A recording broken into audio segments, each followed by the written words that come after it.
is hard. Alrighty. So I'm driving to the shop right now to tune a car.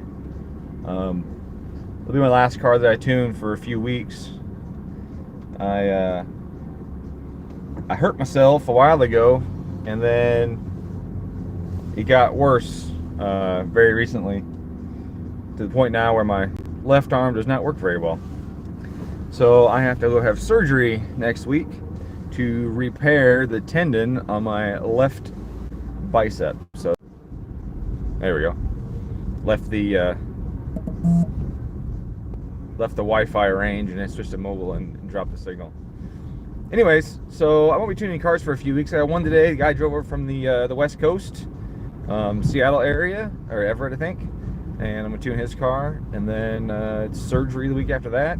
Hopefully some recovery, and then I'm supposed to go to Florida, but I don't know. We'll see how that goes.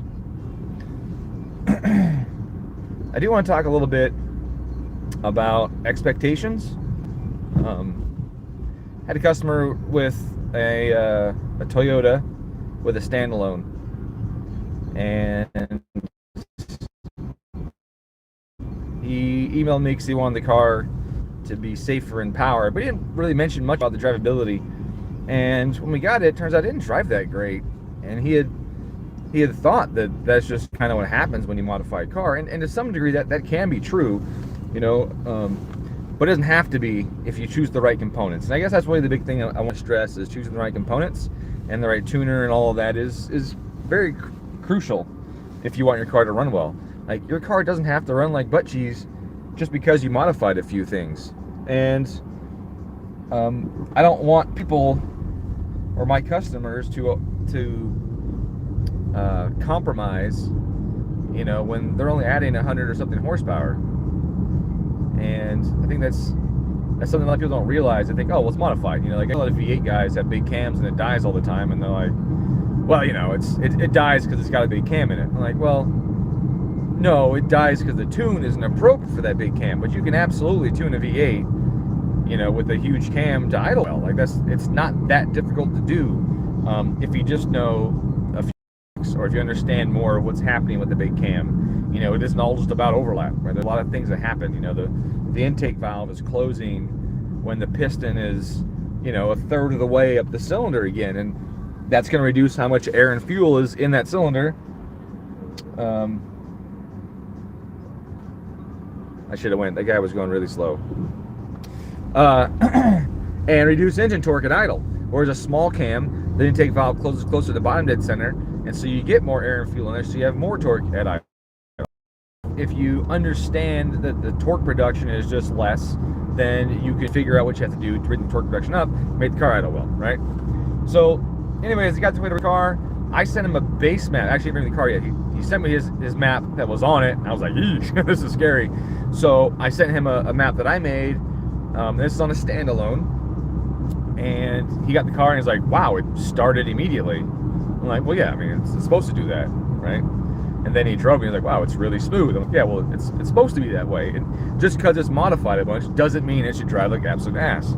Now, had he had 2,500 cc injectors on pump gas made by, you know, some other company other than Inject Dynamics, you know, I mean, even on Inject Dynamics, it's gonna be tough, but, you know, made by a shitty injector company where the one injector's flowing 20% more than the other idle, then yeah, it's gonna run like shit, right? But he had good components in the engine, and he just didn't know that it was supposed to run right. So I got a lot of customers that are really, really surprised when their cars run better than factory. And I think that the aftermarket industry is a bit, well, I say the customers in the industry are, some of them are stuck in the 90s, early 2000s, where we were cutting tops off of injectors to get more flow because there wasn't anything else available. Well, that's not the solution anymore. You don't cut the tops off injectors anymore. That creates all kinds of problems. It was something, though, that we were compromising ass idle quality and shitty daily, you know, shitty cruising and drivability because we wanted the horsepower. We don't have to do that anymore. Unfortunately, there's some fucking idiot on the Lilac City thread, and forum on Facebook that my friend posted or sent me a screenshot of because it ditched Facebook, and you should too. Where he's like, "Hey man, anyone cut the tops off?"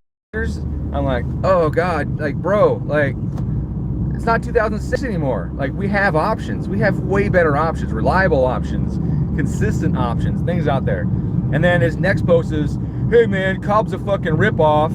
I need open source stuff. I wish everyone would just stick to open source." And then I was like, oh, the cut the injector thing makes fucking sense.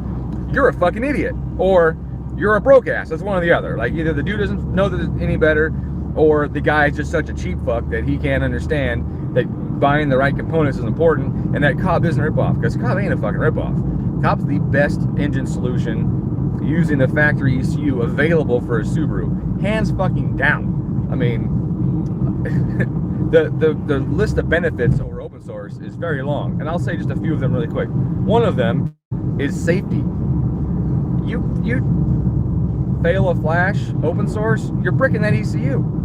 Like there's no other options anymore. Like you're bricking that fucking ECU. It's done. You're buying another ECU, and that ECU is way more than a Cobb access port would cost you. A Cobb fails a flash, it goes in recovery mode. It does all kinds of good shit. La-di-da, it's fixed, no big deal. You're out 20 minutes. That right there is worth it alone. I mean, just the insurance alone. 2, if the definitions are wrong in open source, which they often are, there's nobody to hold accountable. If your shit tanks because definitions are wrong, you're holding the bag on that, right? There's no one to say, "Hey man, you fucked my shit up."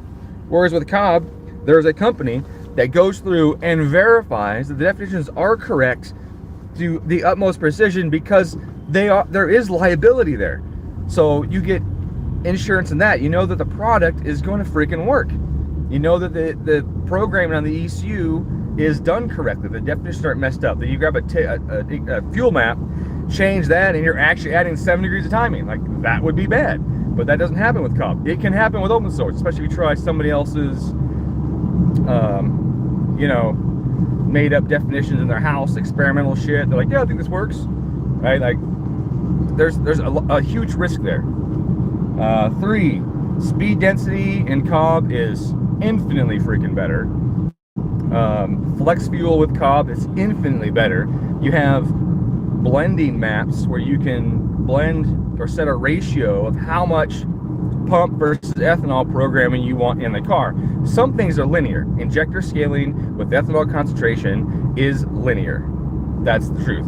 Unless you have some weird injector that behaves really erratically in a certain pulse width area that you can't compensate for in low pulse width adder, then you might need to change some little factor in the blend ratio to try and cover up for the shitty components that you put in your car. Yeah. And anyway, so they have tons more features. They address hot and cold start. They address even intake air temp compensations and a handful of the ROMs that change, and that compensation changes with ethanol content. They have fueling and cranking enrichments and warm-up enrichments and post-start enrichments, target boost, of course, wastegate duty cycles, high and low, per gear compensation. I mean, like, everything is in the Cobb thing, right?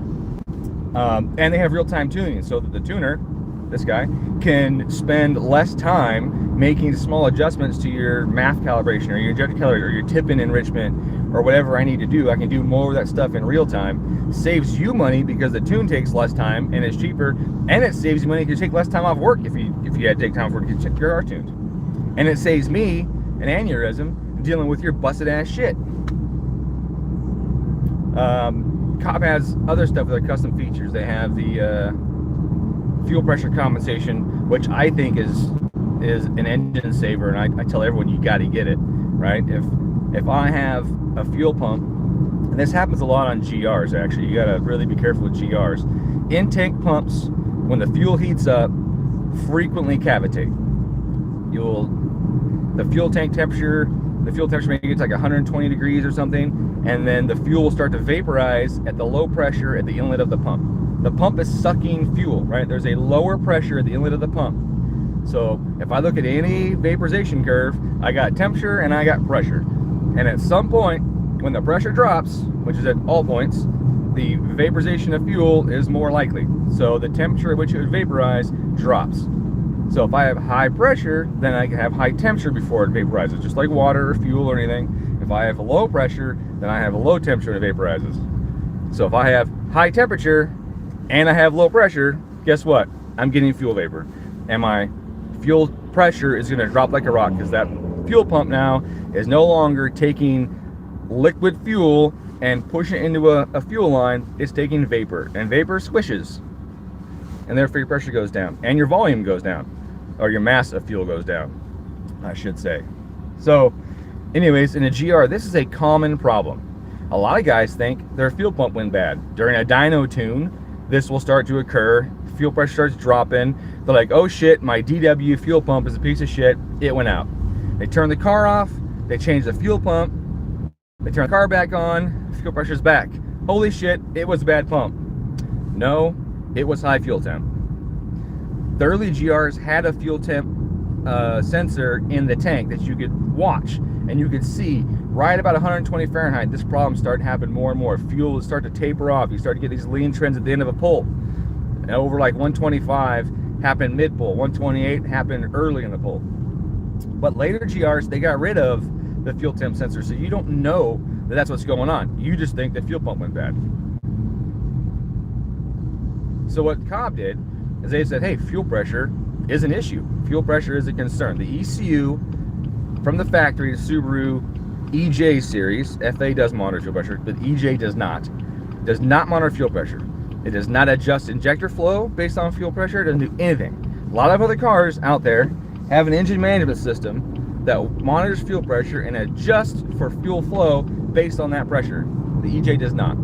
Cobb said, that's messed up. Let's fix it.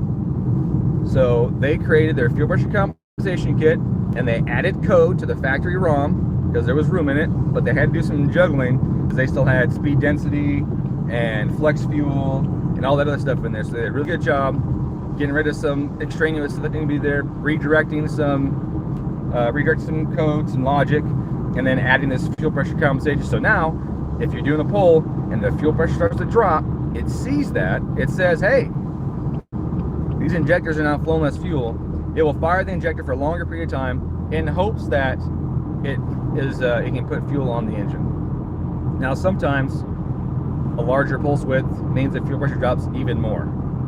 And you may say, well, that sounds scary. That might be a problem. In actuality, it's almost a blessing, because if you're at that point, it'll keep adding duty cycle. Fuel pressure drops so low that the car won't even run in the danger zone. It'll just go too lean overall, and then you're outside of the danger zone. And people are going to say, wait, what, too lean is okay?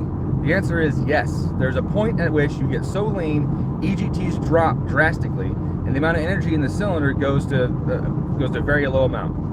So if you were to plot EGTs over AFR, the highest EGT you're going to get is at stoichiometric fueling, which is a 1 lambda or 14.7 on gasoline or 14.13 on 10% ethanol, or around 9 to 1 on ethanol, based on whether you're doing E85, E98, 8.8, 9.2, whatever it is, based on what fuel you got. So if you're at 1 lambda, your EGTs are the highest, and if you're leaner than that, the EGTs start to drop again. Now, operating at 13 to 1 in boost is definitely going to be a dangerous zone on an EJ if you're on pump gas. That's just going to be a dangerous zone. The EGTs are climbing up. If you go to 14, that's even more dangerous. You're going to have knock, you're going to have heat, you're going to have all that kind of stuff. But if you go to 15 or 16, EGTs are starting to drop again. Now, you look at this curve, it's literally just like a bell curve. So if 13 is unsafe, you go straight across to the other side of that curve, 16 is going to be unsafe.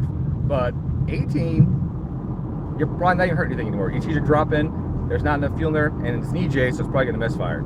So what I personally do with the fuel pressure compensation is when the pressure continues to drop, I get to a point where I say, this is beyond the ability of the system to compensate, the fuel system to compensate for pressure. I pull 100% duty cycle out of it. So if fuel pressure drops to a point, all of a sudden, no fuel.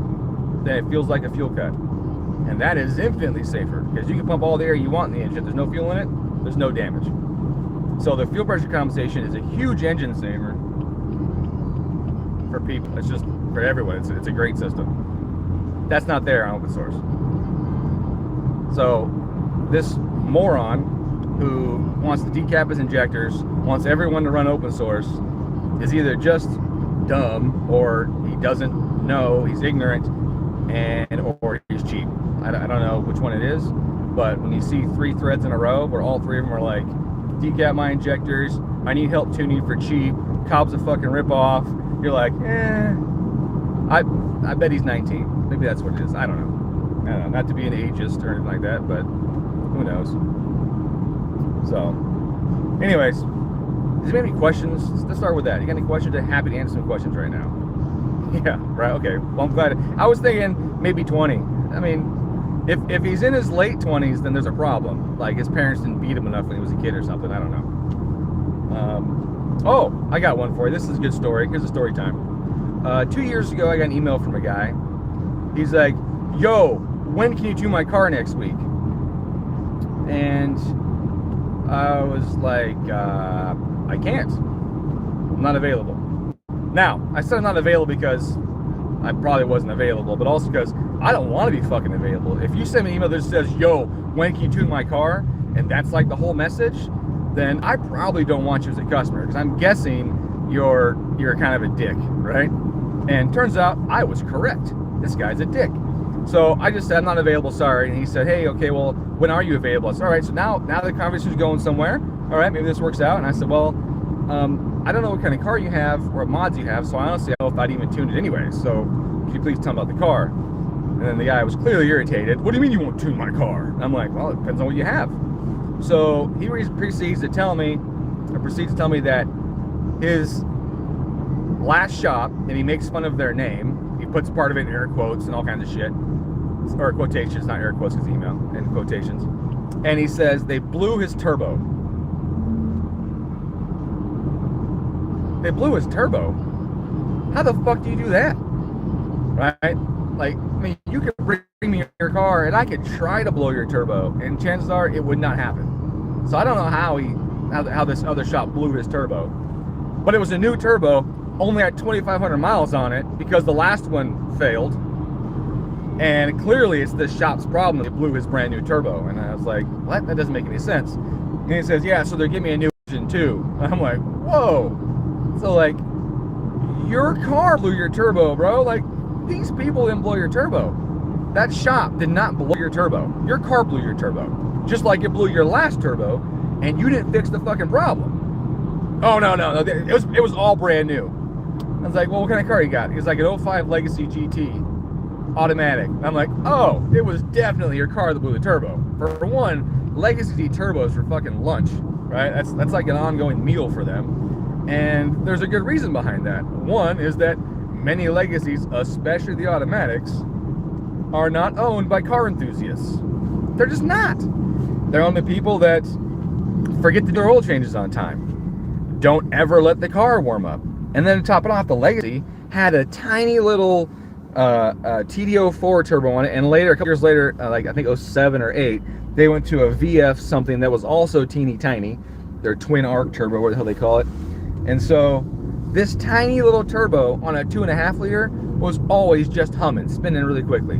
And so these guys start their engines like you would think they would do, and they would drive the car. And in an NA situation, with modern technology, that's not a big deal. I still prefer to warm cars up, but it's not as big of a deal. The problem is the turbo is still ice cold, and the oil is still very cold, and the oil is very thick and viscous, and it's hard to get thick, viscous oil to a 30 to 70,000 RPM spinning turbo. In cruise, they spin that slow. You get on a turbo like that, especially the small ones, you're doing 150,000, 160,000 RPM on this thing. So they get in the car. It's an automatic, so it's going to be higher RPM all the time while that's shifting and going through its thing at one constant speed or somewhere in that range, right? You know, automatics are. And so this turbo just starts and just spinning up with really viscous oil. And this happens all the time. And Legacies eat turbos because they're not fucking warmed up. The oil changes are rarely ever done on time. And especially, like I said, with the automatics, because the enthusiasts aren't typically buying an automatic Legacy. That just doesn't typically happen. Obviously, I'm doing some stereotyping here, but I mean, the stats are behind me on this. So now I've got this guy who says this shop blew his turbo and they're getting him a new engine. So now I'm thinking, not only is this guy unreasonable, he's illogical, and he might even be just mental, like sick in the head. Like the dude thinks that this place blew his turbo, and therefore he is entitled to a new engine. So then I asked what engine he's got, and he tells me what brand it is. And I'm like, oh, great. He went with the cheapest option out there that, in my experience, on our dyno, has a near 100% failure rate. I shit you not, the place recently emailed us pissed off because they heard me say that, but I can't help the fact that it's true. Not a single one of their engines has lived more than a couple pulls on the dyno, with the exception of 2, and one of them spun a bearing on the way home, and the second one spun a bearing that evening. And it isn't like I was hard on them, because they were all like VF turbos and that kind of stuff, right? They definitely just aren't putting them together correctly. Now, they do excellent machine work. I like to use them for their machine work. They have good machines. They have guys that pay attention to the machine work. It's just when they do the assembly, they don't do a good job, or they don't use good components in that. Almost every single one of the engines that they've had is spun a bearing. I know of one that we've had at our shop that has not yet failed, and that's in the owner's car, which I think is important. The owner's car has one. It's stock turbo.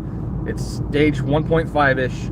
I did a super basic tune on it to try to push it because it was that cheaper engine, and he hasn't had any problems. And that's it. Other than that, every single one has failed. So now I got this guy who's got a blown turbo that he's blaming on somebody else, thinks he gets a new engine because of the blown turbo, and then he's giving me short sentences like, yo, when you do my shit, and then getting angry. And so I just said, look, man, like, these are all the problems with the mods you have on your car, and I don't want to tune it. I didn't say, also, you sound like a fucking dick, a finger pointing, unable to take responsibility for any of your actions kind of dick, and which gets better later. So anyways, his response after we go back and forth, and I'm polite the whole time, and I explain everything in big long paragraphs, his response is, sounds like you just don't want the work. You're right. I don't want your job. I don't want the work that you're going to be giving me, because your shit sucks and you're a terrible person. So this guy went somewhere else. That engine blew up. Go figure. So he went and got an engine from Woolman, which is a good engine. And he first got it in, and he called Craig and told him, this engine is awesome. It's the best engine I've ever had. I've heard it runs amazing. I want to get another one for my employees. Can I get a discount? And then he jerks him around with a bunch of shit, you know, like, oh, I'll give you some cores for free. And then Craig goes pick the cores up. He's like, I want $800. And Craig's like, wait, what? Why did I give you $800? You told me it was free. Like, the dude's just a shitty person. Turns out he's a used car salesman who decided to open up a car shop, and he's just a fucking douche, really. Anyways, so he goes and gets the car tuned by somebody else, not me, because, you know, I didn't want the work. And ow, I just used my left arm when I shouldn't have, and that hurt a lot. Sorry, give me a second. Oh, fudge. Okay. So it's running flawlessly. He finished his break-in period, which he did incorrectly. He did not do his break-in per the instructions.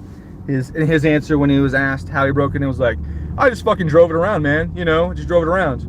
And the first tuner that helped him out, that road tuned it for break-in, was like, this guy drives crazy, man. He's hammers on it. It's brand new. He's driving like an idiot. And so we're like, okay, well, this guy clearly is, you know, not quite all there. And then he goes and takes it to another tuner who I'm not a big fan of, and he drives it a couple thousand miles to get tuned, or a couple hundred miles to get tuned. On the way back, starts having problems with misfires. And after 3,000 miles or 2,000 miles, depends on which story he's telling you at the time, because the number changes every time he says it, the car starts developing misfires. So now this car is misfiring at low loads, but not at high loads. And he starts calling Craig, telling him, this engine is shit. It's a fucking piece of shit. I paid you $4,000 for this thing, and you gave me a pile of shit. Totally changed his tune. Totally, you know, anyways. So now he's giving Craig a hard time. Craig's like, look, man, I need to see the car. I need to get it to Dominic Interior One so they can troubleshoot it and make sure that it is in fact the engine. The dude blows a fucking gasket, tells Craig that he's a piece of shit and he's gonna know who he is because he's gonna fucking get him, and you know, is basically threatening him and all this kind of shit. And this guy is just a terrible person, really. I mean, he knew how a car worked in the first place, opened his own shop, and now he's this place called Boss Motors in Coeur d'Alene. There, I told you, he's a loser. Yeah, anyway, so the moral of the story is when you send your tuners emails, try and express a desire to do business with them, but also be informative and be polite and try and tell them what you got. And if you have shitty components on it, thus the origin of my stream here, if you have shitty components on it, expect that the guy might say no. He just might say no. Like, I'm sorry, like I want your car to run well. When you bring me a car, I want it to meet my standards, and I'm super picky, and I want it to meet your needs and hopefully your standards too. And if it can't be done because you've chosen poor components, then, well, yeah, I mean, there's that too, right? Like, thank you, someone said liability in the chat. Yeah, if I tune the car that's got absolute ass on it, and it has hiccups and bumps and issues, you know, down low or whatever, and he takes his buddy for a ride, and the guy's like, man, this thing runs all right. Yeah, bro, it's modified, you know. And he's like, okay, but who tuned it? Dominic. Oh, that guy doesn't know what the fuck he's doing because it runs like shit. And the guy's like, yeah, I gave it to him and he couldn't make it run right. He's not gonna sit there and say like, yeah, I have these really ass injectors and I forced him to tune the thing. Like, that's not what's gonna happen. Like, I'm gonna be held liable for it in both reputation and, you know, and PR and, you know, word of mouth and everything like that too. So I don't want to look like shit, you know. I tuned your car. Yeah, well, you got some shit on it, Igor. People don't want Cobb to be dominant in the market, someone says.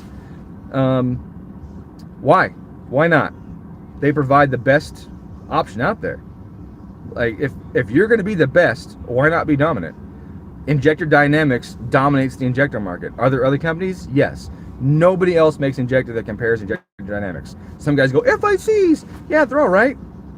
But the ID 1300X is the best injector ever fucking made. You can't refute that. It is the most linear, has the best low pulse width compensations, it has the best response time, it responds best to fuel pressure, right? There's a lot of characteristics to an injector. It's not just a hole that you open and close. There's a lot of characteristics to an injector, how it responds to fuel pressure, battery voltage, all kinds of shit, right? Temperature, fuel densities, how it responds at low pulse widths versus high pulse widths, the consistency of manufacturing. The ID 1300 is the best fucking injector ever made, hands down. So why not dominate the market? What, they don't deserve it? Right? They provide the absolute best option that there is for your car. They should dominate the market. I don't know why not. And if they at some point no longer provide the best fucking service or part for your car, then they don't deserve to dominate the market. IAG dominates the aftermarket super engine market.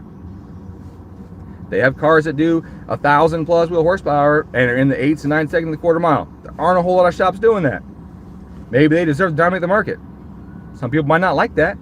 If they work for another shop, maybe some guy that's an open source nut swinger doesn't want Cobb to do it because he spent so much time on these definitions or something. But yeah, I don't know, man. I can't agree with you on that at all. Like, I don't give a shit if you don't want them to dominate the market. If they're the best, then fucking deal with it. That's kind of how it goes.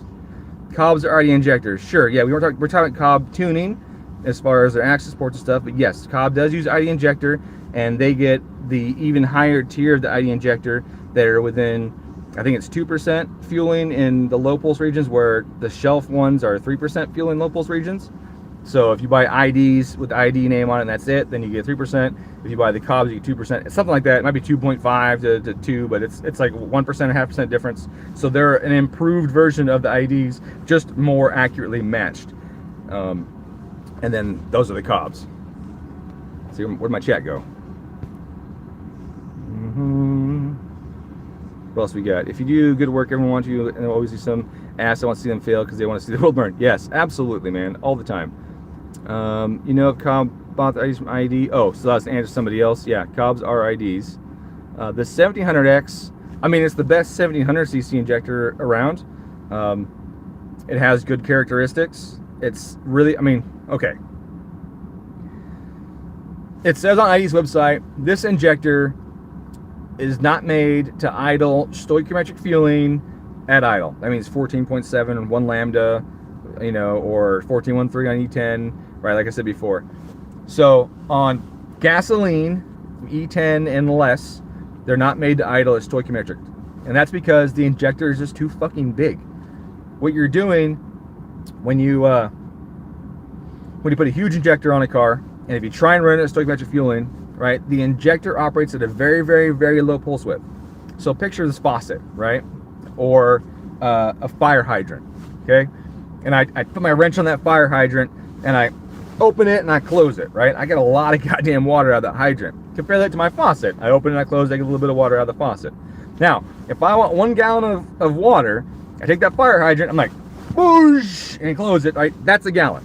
If I want 1 gallon out of my little faucet at home, I open it up and I let it sit there for a minute or so, right? Until I get a gallon of water out of it.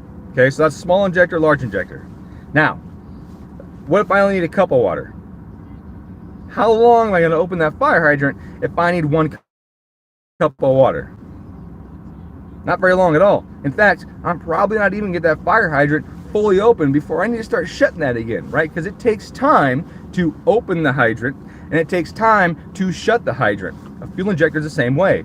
In the time that it leaves the valve seat and starts to open, it is flowing fuel.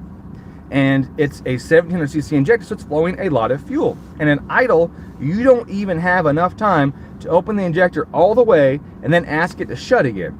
You have too much fuel in the engine. So what happens is you have an injector, you tell it to open, and before it's even fully open, you tell it to shut. Now that is difficult to control. It's nearly impossible because every injector is kind of the slightest little nuance, kind of the slightest change in its response time, and your fuel system, your fuel rails, may be slightly different balance based on velocity of fuel through it in one area, based on pressure and temperature, right? You're not going to be able to get precise control at idle. So what you have to do is run it richer, 12-to-1 or something, or run ethanol, which requires a longer pulse width in the beginning, so that the injector might have time to get fully open and flow. So they say it's not made to do it because technically almost every cylinder requires less mass of fuel than the injector would provide in the time it takes to even open the darn thing. So it's just not a good idea. Can you idle it on pump gas? Yes. Can you sometimes mess with it enough that you can just get it like right in there on pump gas and idle on them? Sometimes you can, but not always. You should expect misfires. They will most likely be, you will get the occasional misfires, maybe consistent misfires. Your tuner will have to spend a lot of time per cylinder balance, tweaking it a little smidge here and there. Oh, cylinder 4 is misfiring a little bit. Let's add a little percent to cylinder 4, add a little bit of fuel there, and see if it cleans up. You absolutely will have to deal with all of that when it's better just run the appropriate injector for what you're doing or fuel. Now, in some cases, if you're making 1,000 horsepower and you want to be able to drive your car on pump gas when it makes 700 horsepower, and then also on ethanol, I mean, you're kind of in a situation where you're outside of the design parameters of almost any 4-cylinder engine. Like, that's just hard to do in the first place. But it can be done, and it's done better with dual injectors. If you, at that point, I almost recommend going to a dual injector setup, throwing some stocks in as the primaries, throwing some 1700s as the secondaries, and do a staged injection system, which is super nice. Then the car starts buttery smooth all the time, like when on stock injectors, drives and idles buttery smooth like when on stock injectors. And only when you exceed the flow of 500 something cc injectors, which is, you know, around 380 crankshaft horsepower, do you even need to use the big injectors. So you'd have a car that drives phenomenal all the time and then also makes a butt whack of power. That's a really good way to go. Now, unfortunately, right now, Cobb and nobody really offers a dual injector controller for the factory ECU. I was working on one with Adaptronic a few years ago. I had a universal system that I had designed that was made to be plug and play for almost every manufacturer out there. And then Haltech bought Adaptronic and repurposed their crew and changed the scope of what they wanted, and it got shit canned. Unfortunately, I'm not a programmer, and I'm not very good with microelectronics, so I don't know how to make the circuit board required to drive these injectors and stuff. If you are one and you want to do a project and make some fucking money, you know, contact me, because I have a great idea. I have some of the math figured out already, most of it figured out already, and the concepts and everything and how we would do it, and it would be really sweet. So if you know somebody that wants to change the industry again with me, then I'd be happy to work with you on it. Anyway, so it's a sweet option. You gotta go standalone for it to work right now, unless I get this thing figured out. Let's see, but you know, I have a lot of other projects going right now. I'm making pistons, I'm making rods. I designed my own rod. It's really fucking sweet. I look forward to showing you guys the rod. All simulations say that it's going to be lighter and stronger than what's currently offered. Unfortunately, it's going to be a little more difficult to manufacture because of the shape. But that's like everything, right? There's a compromise in there at some point. So I'm excited for that. That probably won't be until the end of the year, maybe even next year for the rods. Pistons and that kind of stuff will match that. Pistons are easy. Those are already pretty much done. All I gotta do is just tell G to hit go, and that'll be good. The camshafts, my camshafts are starting to sell pretty well, which is good for you guys, because the more of those I sell, the more I can get, and the more I can lower the price at some point. Right now, I still sell each set at a loss, but it's an investment, right? I really want you guys to see what an awesome cam is and what it's capable of. A lot of people think it sounds too good to be true, and it's not. They're fucking really sweet. But my next batch of cams is gonna be slightly delayed because I'm getting surgery on my arm, so it'll probably be an extra week or two. And also, I'm revising part of the process for the cams, so there's a slight delay on that. I'm gonna get some new parts. I had to plug a hole, and the method I was using is good, but I don't like it because the process to do it, I risk damaging a cam. I haven't damaged one yet, but I can see that there's a possibility that while installing this plug, I could damage the cam, so I don't want to do that. And so I came up with another way of doing the plug. And so I got to machine these little parts. It's a little more expensive, but it'll be a better solution in my opinion, and worth it. But again, like I said, it's gonna be a little bit delayed because my arm is screwed up. So if you have a set of cams on order, I apologize, but I didn't anticipate blowing out the tendon in my bicep.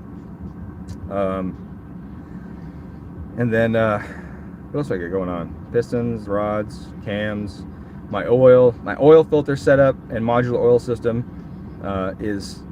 it was going really strong. I realized I made an error. I had to like redesign most of it, which happens all the time in parts development.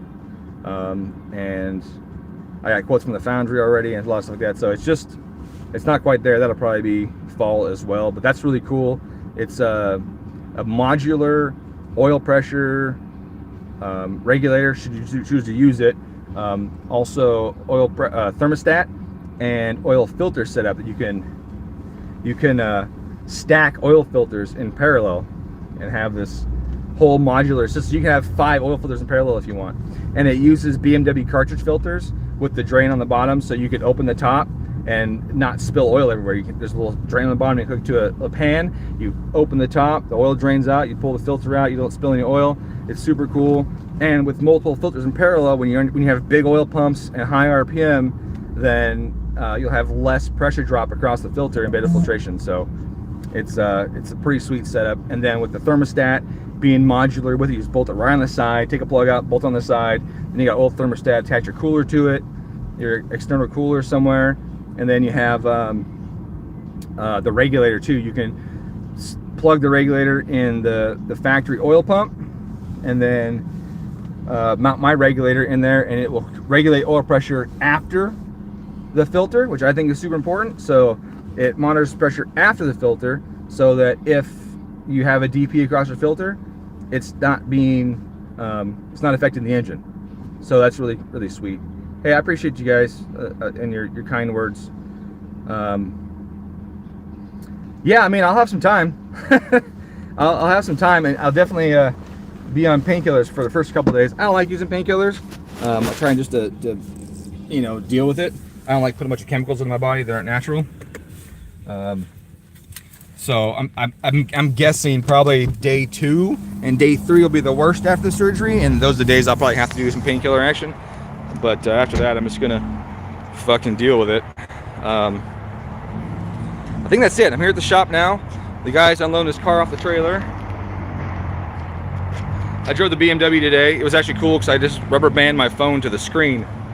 So he's bringing this car up.